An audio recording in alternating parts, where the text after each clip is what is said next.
right, what's happening, people? So, let's talk about this eclipse. Let's get right into it. Let's not waste any time. So, this is a very, very big one. The fact that we have a solar eclipse happening and it is at the last degree of Virgo. It's a very significant degree because 29 Virgo represents the absolute middle of the zodiac. And the fact that it's opposite Saturn, which is at the last degree, or 28 degrees, so second from last degree of the zodiac, 28 Pisces, and it's forming what's called a kite pattern with Uranus, um, or Pluto in Aquarius, Uranus in Gemini, the Saturn with Neptune, right? Saturn with Neptune over here, Pluto, sextile Pluto, and on the other side, sextile Uranus, and then over here is where the full moon is opposite all of that. So it reminds us a lot of like that August 7th when I was seeing that other astrologers also were like, damn, like that looks like with Mars, when Mars was at that point opposite Saturn, we were thinking like some shit was going to go down in the world. It didn't really materialize, but it kind of did, before that. So sometimes it's hard to predict these things like exactly. Sometimes things do happen a little bit before. Now, what I want to talk about, and I have notes, is that so first of all, eclipses, they do represent like the threshold, right? It's like the before and after, this way or that way.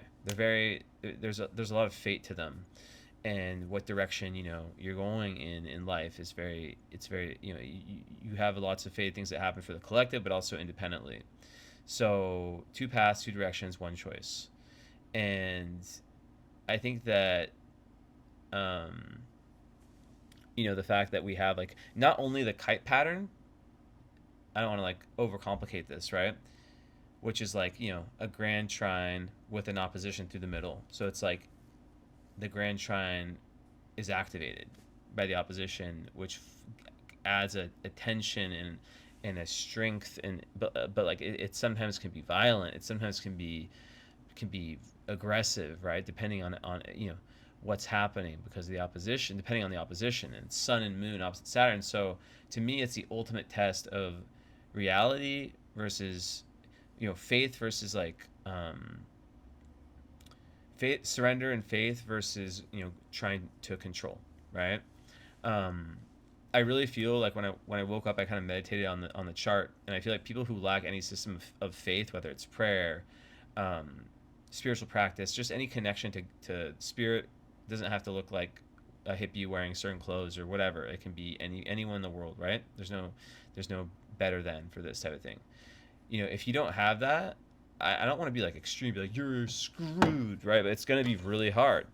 That was the big thing that I felt, almost like a almost like a download of information, and I'll get into that in a sec. um so that balance of having surrender in your life, and there's so many things that you can worry about all the time, right? There's always so many reasons to worry, and with this eclipse especially, Saturn, it's like the karma's here, right? Like, what have you been doing? What have you not,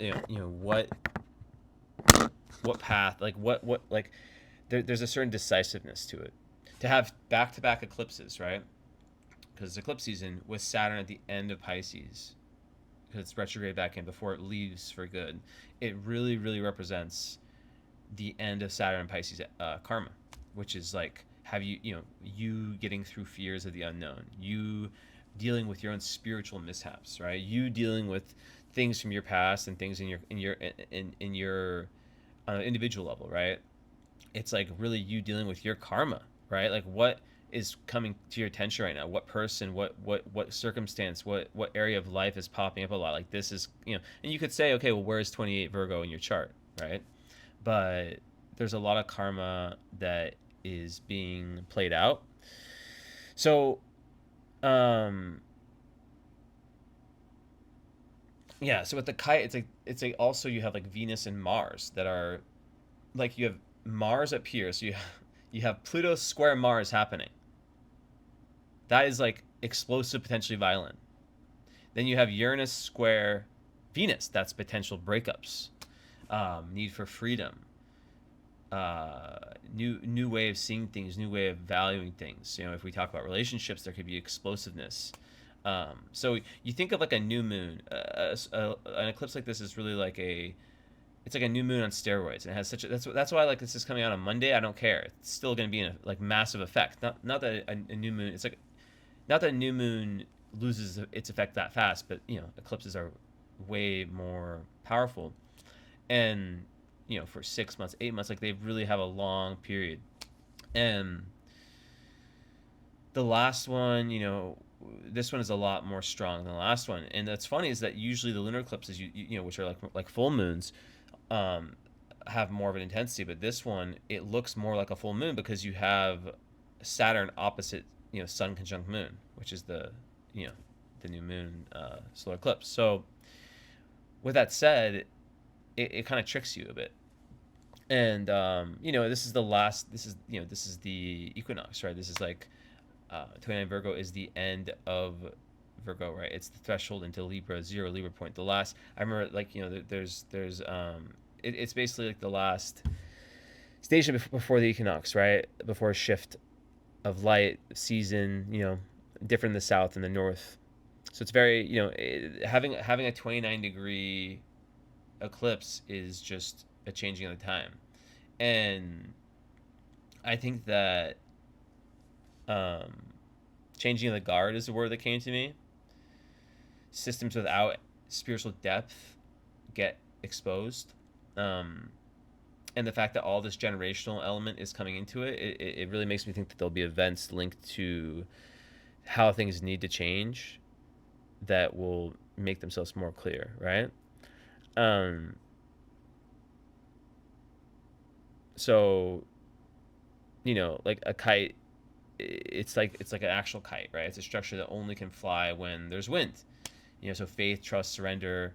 You need spirit, or else everything collapses. So when we talk about all the astrology of that eclipse, we see this is the a perfectionist energy. This is, but like the thing about Virgo is that Virgo is perfection is in this sense. It's like trying to be the closest to God. That's the perfectionism. It can never be as good as God. So interact or agree, crisis, final tests. You add Saturn opposite, tension, restriction. But really, I don't see. I see a big. I see an element of like a threshold, and like some people crossing it, some people not. Like really just like that two roads metaphor, and I think everyone knows what that means for themselves. So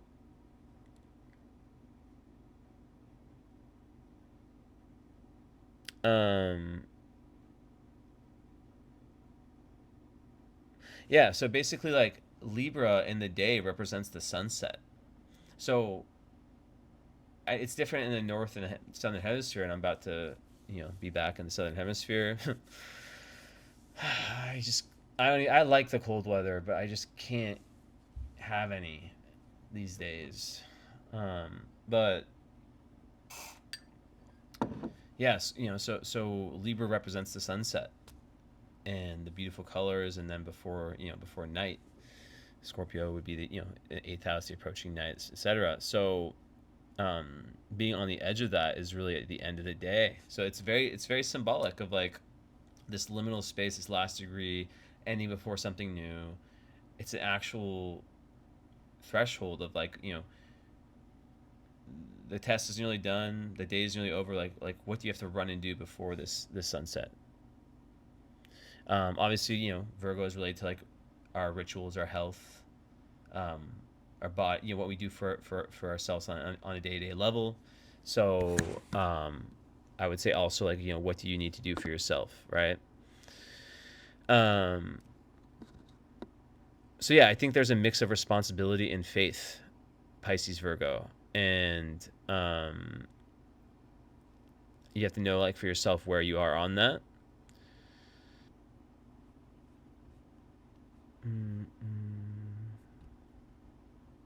So something came to me, so let me just see.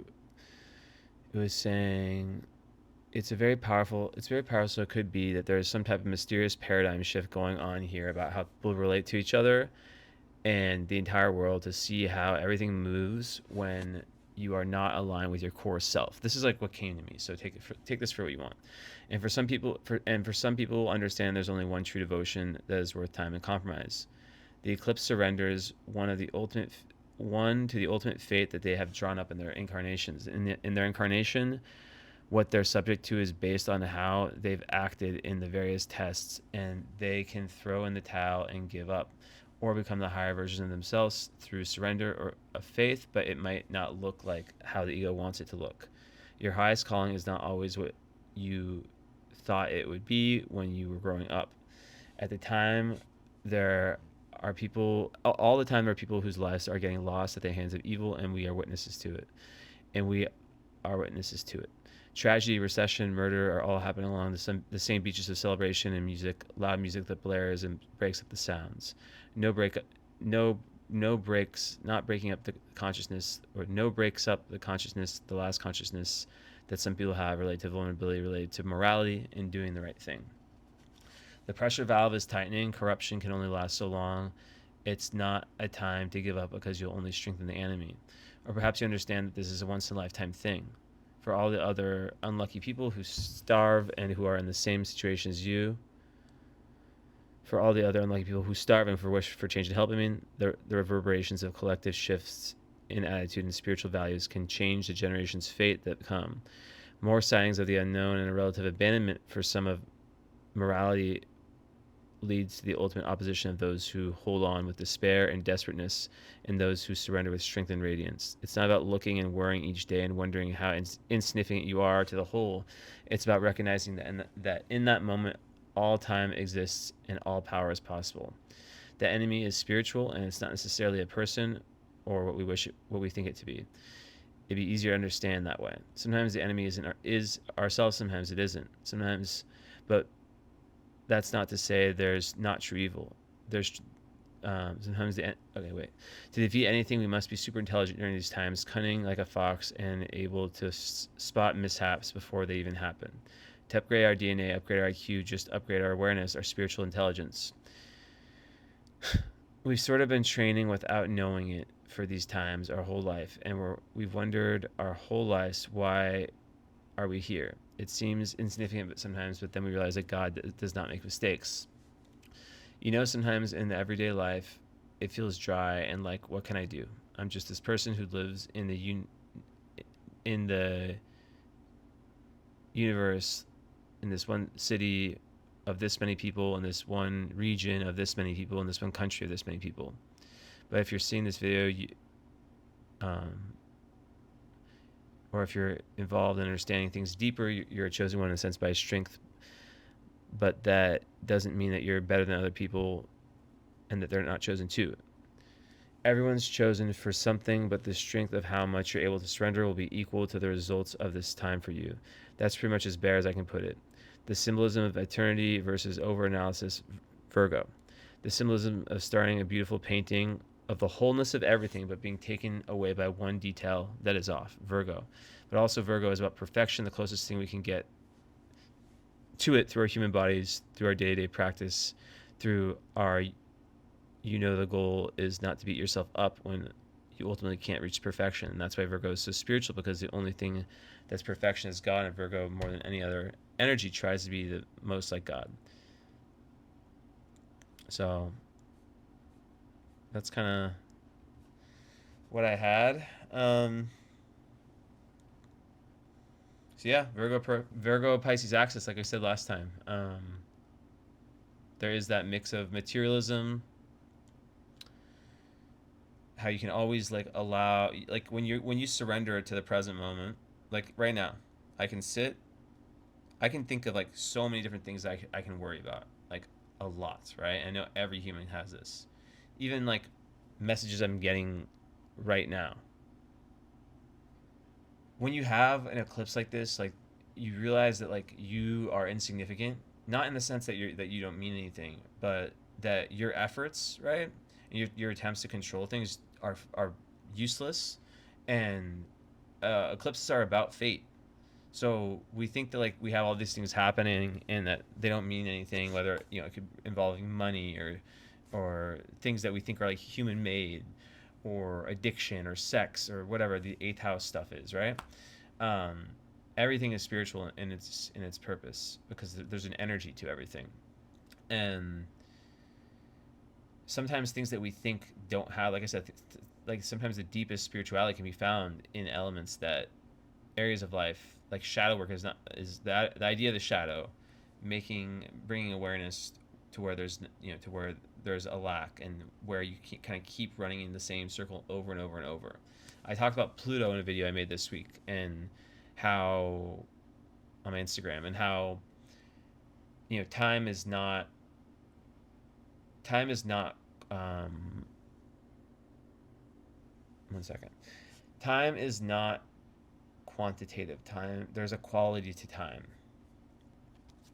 You understand? Like, I've been trying to figure this out for so long, getting back to Argentina to see my baby cats. So I think I may have just done it, but I had to, like, oh, my foot, Charlie horse. I had to answer that text. I couldn't not answer it, but yeah. So there's a quality to time, right? And when you have trauma in your, any of your, in your body, in your soul, right? It could have happened 50,000 years ago, right? And just been repeated over, that you haven't healed from it. And that's what Pluto is. Or it could have been last lifetime. And we come into contact with that. And I know this full moon isn't really about that, but I wanted to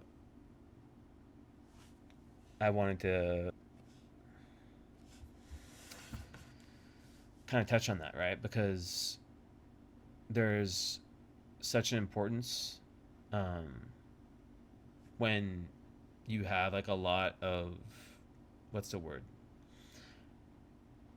when you're like, not pushback, um,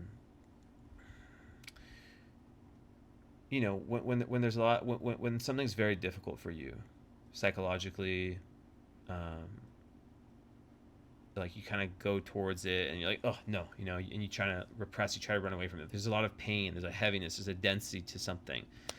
The best way you can look at that is like, instead of like, oh, this is me, I'm weak, or I have some kind of psychological thing, it's like, no, like, what if this was like this, the reason you're here, right? And it's like, what if, like, to fix this, or to solve this, what if like this thing that you can't seem to get past in your life, um an obvious example would be something like addiction, or would be some kind of toxic relationship thing.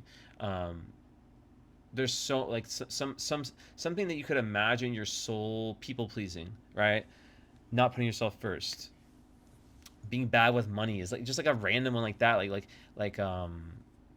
being taken advantage of, or you're doing, or being overly controlling, not being able to let go, not being able to surrender, being overly self-critical, so super judgmental of self and other. These kinds of things you can imagine, these being so enriched in your, like, just written in your soul from lifetime to lifetime, being super negative, not being able to see the higher perspective, not being able to communicate, or not being able to have an open mind, and to actually, like, take other information in. So you just get stuck in this, like, echo chamber. There's so infinite. I could keep going for hours, right? Or you're super greedy. You're afraid of change. You're afraid of any kind of, like, like Taurus, like hoarder energy. You fill your life up and it's so full that you don't have any ability for that death, rebirth, transformation. Like, I'm not gonna keep going. But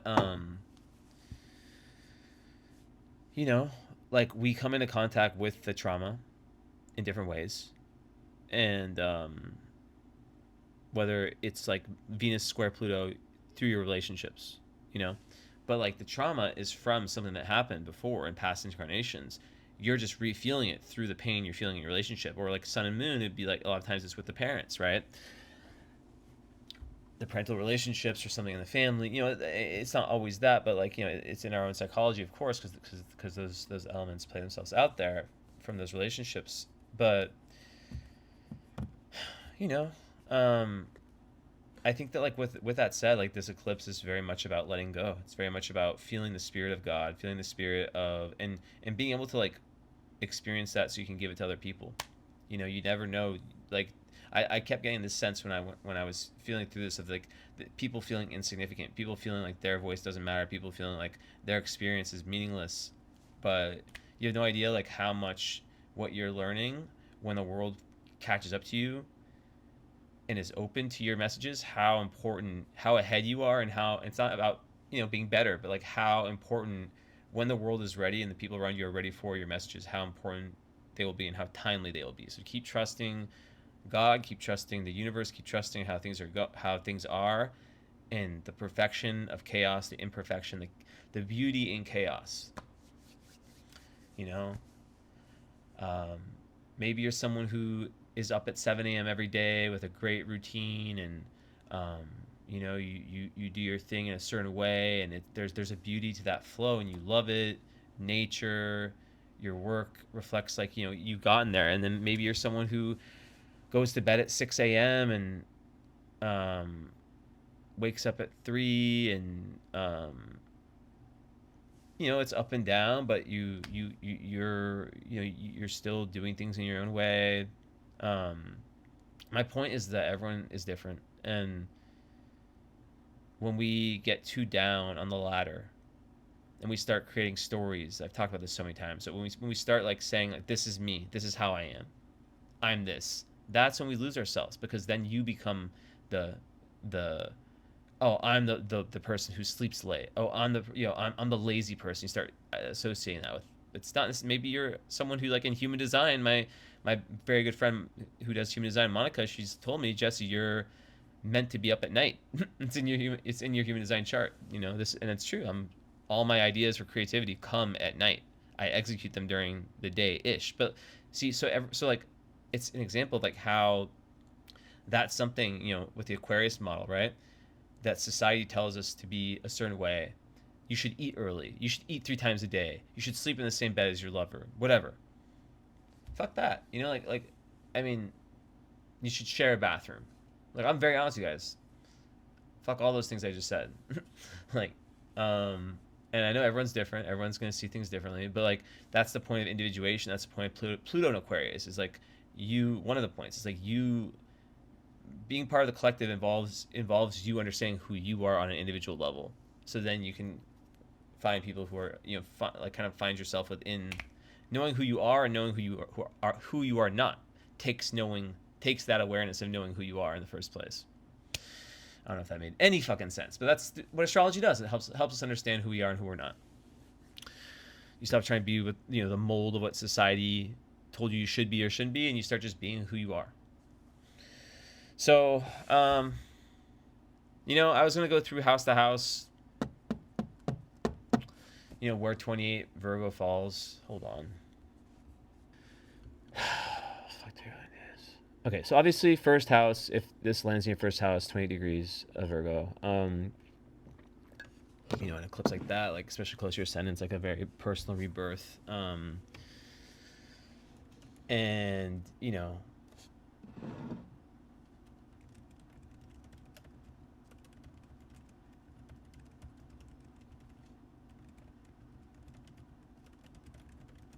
it's definitely the way that you're kind of projecting yourself can change a lot.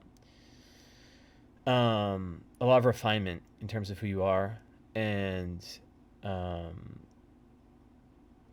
I think like there's this, you know, there's this element of overanalysis with the image, right? I need to see where I'm at time wise. Yeah, so being able to kind of like take responsibility for how you show up, and just allow yourself to really fully surrender, like not like allowing like really rewriting the story about you, kind of what I was talking about before, you know, not letting I'm this, I'm that, like whatever stories you have, like just let them go. um don't let your identity be built on other people's idea of you, other people's perceptions, you know. So yeah, like really like who, like defining like who you want to be moving forward. Okay, so mine's, let me see, 29.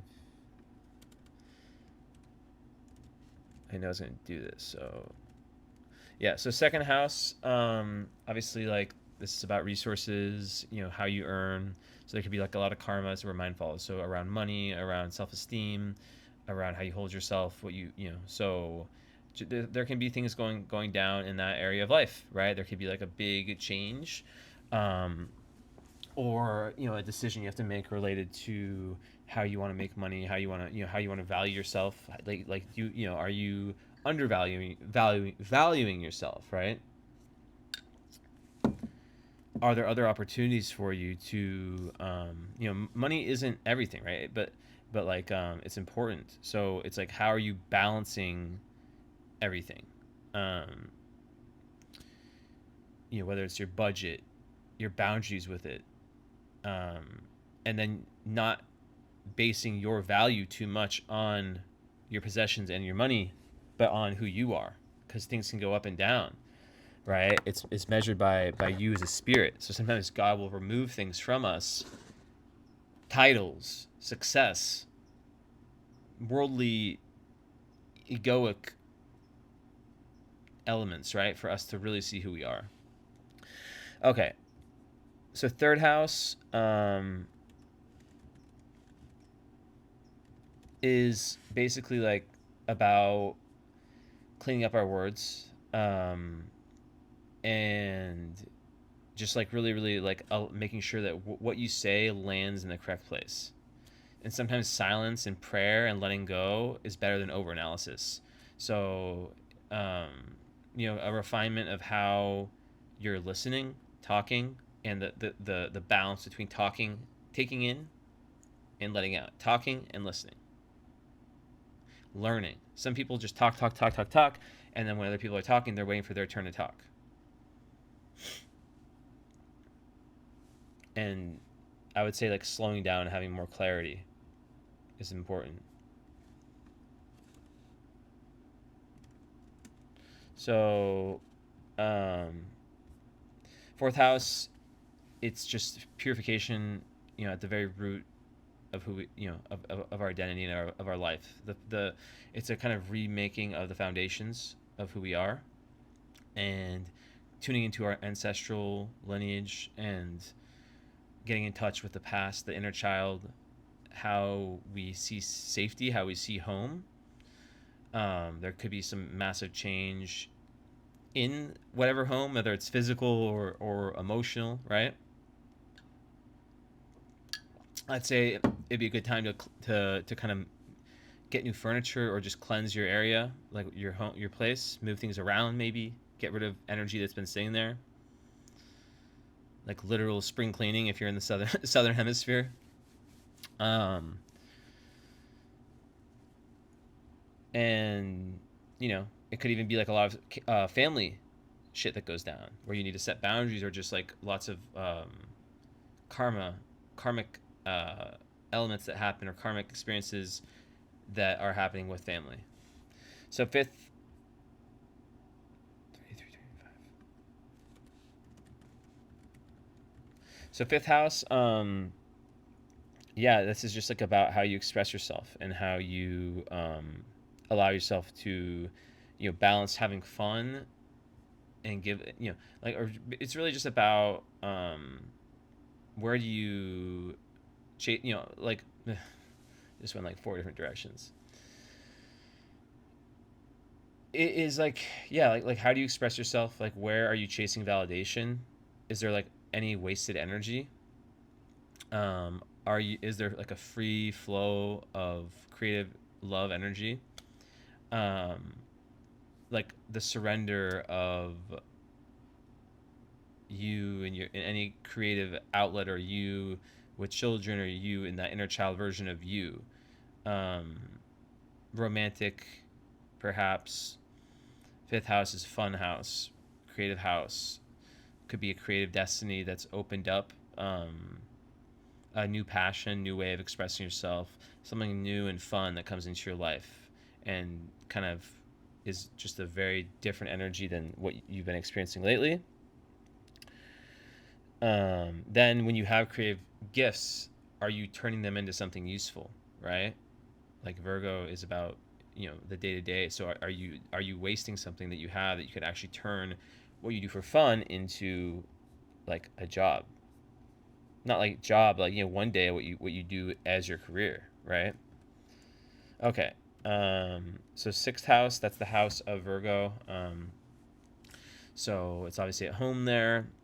Basically, just like the routines, mental health, physical health, spiritual health, those things. Like you have to look at like your day to day and really think like, okay, how there might be some big shift that's needed there, right? With like, what are you putting in your body? How are you sleeping? What are you eating? Um, do you have enough self discipline? Are you going on walks, runs? I don't know, working out. Don't try to control every calorie. It's just about being balanced, without obsession. Um, Not being lazy, but not being like, you know, too down on yourself if you can't get to this perfect point. There could be something that happens health wise or not. It's like this is Saturn, so it's like, have you been taking care of yourself? It could be a big awakening, a call to take better care of the temple. So, seventh house, relationships. So yeah, obviously an eclipse falling in your seventh house, like I just had like last one. There's a lot of karma with romantic partners, and it's kind of undefined of like what could happen, but you might have more of a choice to make, or more either light in, or more understanding of like what direction you want to go, or there might need to be some type of thought process that you have around like who you can actually be with, what you actually can have in your life, right? No more sloppy compromises. It's you know it's like really really looking at the relationships, and there's a lot of fate, but also being able to kind of be realistic with them, like what actually works in a relationship for you day to day, right?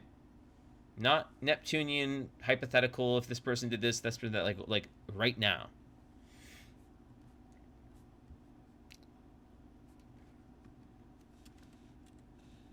Okay, eighth house. So um here it's a rebirth, you know it's a it could be the death of a version of you. um it could be something, a secret coming to light. It could be something with sexuality, something with inheritance, whether it's a spiritual or financial inheritance. There's a connection, surrender, something spiritual where that needs to die, some tendency, or something within you that needs to be let go before you can get to that next place, and only you know what that is. So you let go of control, you surrender to transformation, you trust that spirit um, can guide you, right? The test is like, do you have honesty, or do you avoid with fantasy, right? It's about precision and realism and trust. 38, 40. Okay, ninth. So, yeah, so I mean, our guiding here, it's like our guiding principles of our life are being, if you have this, right? It's like, how, how it could bring like a new teacher, new teachings, or new teacher, a refinement of the philosophies and the truths that guide your life. Maybe it's like a big international trip, or maybe it's like a metaphorical examination of different cultures at different times, Atlantis, that kind of thing. Buddhism, like that, diving into like the Vedas, different author, like kind of doing something that will connect you to a different truth potentially, right? A different worldview, whether it's a different time or just some, like a different philosophical viewpoint than you have, and allowing that to kind of sit through. So it could really be something that changes the way you see what's most important in life, that then might change what you decide to do for what you, that will then maybe change long term what you decide you want to do with your time. Like career is a big word, dharma, better word. It's also about faith. So faith is not tested in logic. Sometimes you have to leap without proof, right? So there can be situations set up that are, you have to feel intuitively, but you won't have all the answers, but you have to still do it, right? Okay.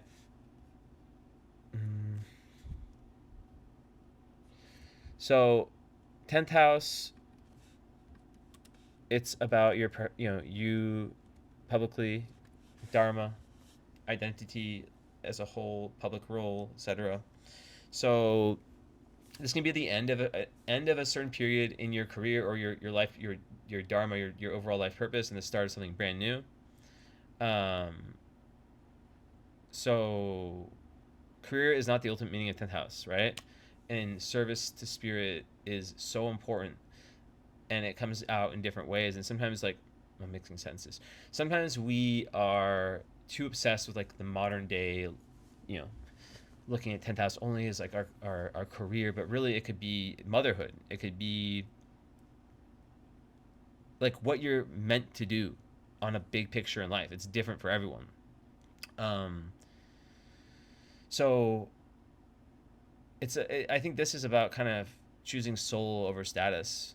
It doesn't mean that you can't, it doesn't mean just like throw everything away, but there can be a big wrench or a big shift in your public image or in what you do for a living, right?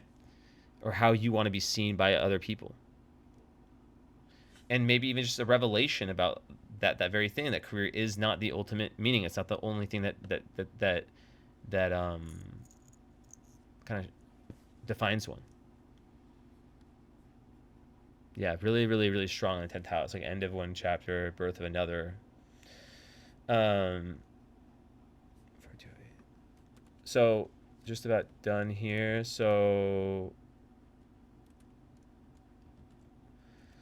11th house. Yeah, so this is about, there could be new beginnings in friendships, new beginnings in massive life projects, and maybe finding new community, or finding like what it might not be something that is like a firework type thing, new friends who truly support you and who you can really like. It's like, but it makes you ask, it kind of makes you have that revelation, like kind of what I said with relationships, about like what's the day to day of like friends and community, like who's draining you, who's like backing up your dreams and making you believe that anything is possible, right? Community is not about perfection, and the people around you, it's not about perfection and how they look and how they appear to other people, right? It's about the spirit, the shared group. Have you've been, I'm sure you've been in a group dynamic where it's just pure magic, right? But it's not always going to be like that. But it's about having boundaries and keeping your standards in friendships, and knowing that like it's okay to go your own way, and sometimes you need to open yourself up to the possibility of being a free agent if that's what's needed. But then also that there could just be revelations with, in respect to the people, the groups that you're part of, and maybe you guys move things forward in a very positive way. It's not always negative, right? It could just be new opportunities also. And yeah, I think like also like alliances, like what you stand for. Okay. So 12th house. So obviously, yeah, an eclipse falling in your 12th house is very Saturn in Pisces, right? It's like kind of like, what are the subconscious patterns, purifying the unseen. Like it's like that closet in your room that you just throw everything into, and your room looks clean, but then you open that closet and everything falls out. Let's clean that out. Clean that drawer. Actually, you guys can't see, but clean that karmic drawer out. Trusting that, it's really about trusting the unseen and letting go of control, remembering that God runs everything in the hidden realms, and being able to kind of face what might be scary and what you might be pushing away. Like I said earlier with the Pluto part, you never know how big of a deal this may have been for you in past lives, how massive of an explosion over time, something that traumatized you once, was, and you don't really have the proof in this life of of something that happened in this life that would kind of connect you to that. Like, that's me with my chart, with my Pluto on the IC square my nodes. I haven't had like a bad trauma in this. I mean, I have, that was my fault, but nothing from my childhood that was like bad. But I have the chart because it's square the nodes. It's past life trauma that I came in this life with, and I showed all the signs of that. Anyways, that's enough about me. So anyways, that's it, guys. Hope you guys enjoy. Let me know what you think about this. Where is it falling for you? And thank you for watching, liking, subscribing. I'm gonna make it to 100. Like 20 something away, 21 away, something like that. So that's pretty crazy for me. So I love you guys. Much love. Talk to you later. Ciao.